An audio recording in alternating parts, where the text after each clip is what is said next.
پیارے بچوں، ایک دفعہ کا ذکر ہے، ایک بادشاہ تھا جو اپنی رعایا پر بڑا مہربان تھا۔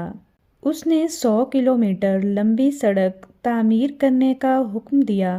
جب سڑک تعمیر ہو گئی اور اس کے افتتاح کا وقت قریب آیا تو اس نے اپنے 3 سپاہیوں سے کہا کہ ایک بار پوری سڑک کا جائزہ لے کر آؤ تاکہ پتہ چل سکے کہ کہیں کوئی نقص تو نہیں۔ تینوں سپاہی چلے گئے۔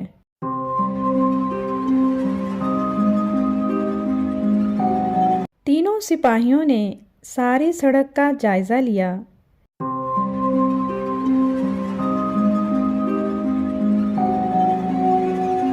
شام میں جب پہلا سپاہی واپس آیا اور بادشاہ سے کہنے لگا، بادشاہ سلامت، پوری سڑک بہت شاندار بنی ہے، مگر سڑک پر ایک جگہ کچرا پڑا نظر آیا۔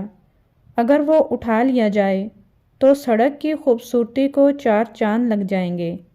دوسرا سپاہی آیا تو اس نے بھی بالکل یہی احوال سنایا کہ سڑک پر ایک جگہ کچرا ہے، اگر وہ اٹھا لیا جائے تو سڑک پر انگلی اٹھانے کی گنجائش باقی نہیں رہے گی۔ جب تیسرا سپاہی آیا تو اس کے پاس ایک تھیلا تھا۔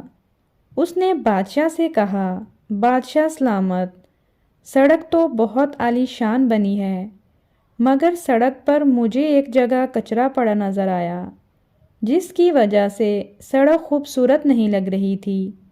میں نے اس کو صاف کر دیا ہے، اب سڑک کی خوبصورتی کو 4 چاند لگ گئے ہیں۔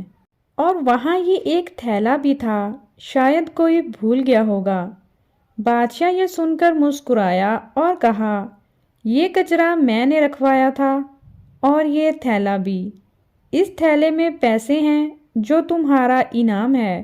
اور پھر بادشاہ نے بلند آواز میں کہا، دعوے تو سب کرتے ہیں اور خامیاں بھی سب نکالتے ہیں، چاہتے تو سب ہیں کہ سب کچھ اچھا ہو جائے، مگر عمل درآمد کوئی نہیں کرتا۔ ہم اگر چاہتے ہیں کہ ہمارے ملک میں سب اچھا ہو تو ہمیں خود کو بدلنا ہوگا اور اپنے وطن کو روشن پاکستان بنانے کے لیے کردار ادا کرنا ہوگا۔